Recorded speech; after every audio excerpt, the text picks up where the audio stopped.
Ja. Nei. Det neste jeg skal si at jeg er hemmelig.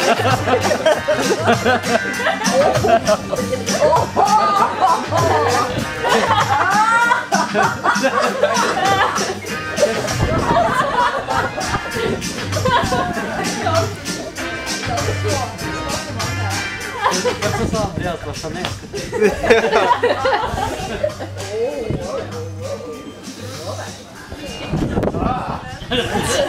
Kom igjen!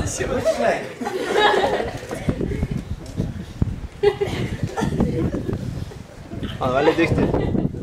Han er systematisk. Lag for lag. Systematisk. Ja.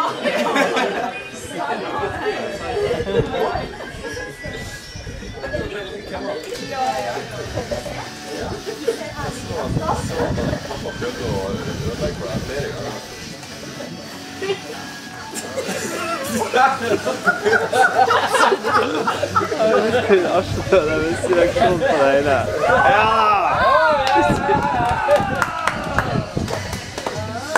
Kom igjen!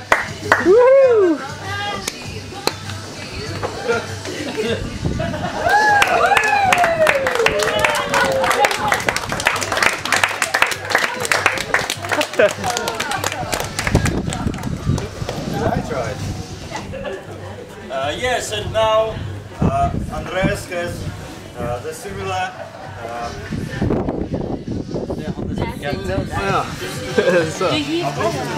issue to do to drop this gadget to guys who are not married yet.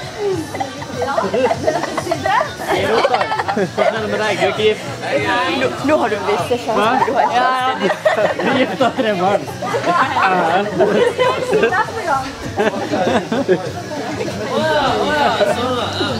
Oi, sorry.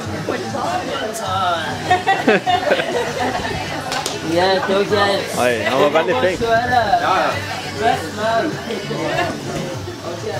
Du får jo bare kjøre som fotball. Ok. Ikke noe som blir tappninger her.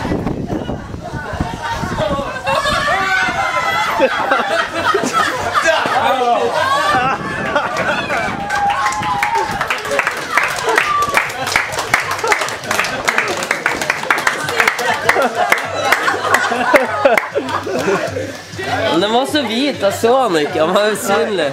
Ja. Han var usynlig. Men vinden ødela litt også. Ja, den vinden der. Men jeg tenkte at på grunn av buketten gikk liksom med vinden den veien, så skulle den denne gangen, vi skulle ikke ta sånn U-sving plutselig. Det var jo ikke helt... Det er helt ulogisk. Ja. Nå ble jo den buketten.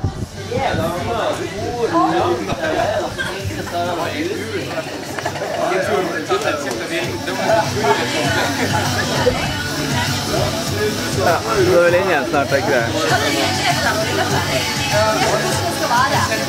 Så bare de taker inn, kanskje. Det er bare det at Sindre Lind venter til Østlig. Ja.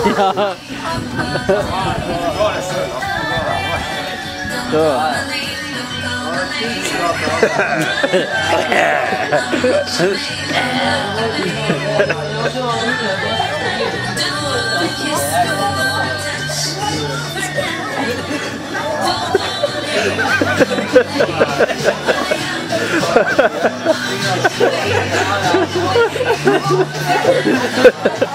Ja da. Ja, fint. Men jeg liksom hadde satset på at siden buketten gikk sånn hardt bakover hver gang, så jeg var klar til å løpe bakover.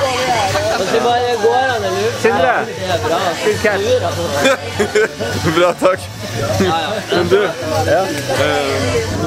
Nei, jeg har ikke noe meteorolog. Jeg har fått beskjed om at jeg har bare 5 minutter igjen på programmet. Så det Han Sindre, han trengte han kanskje mer. Ja, fint.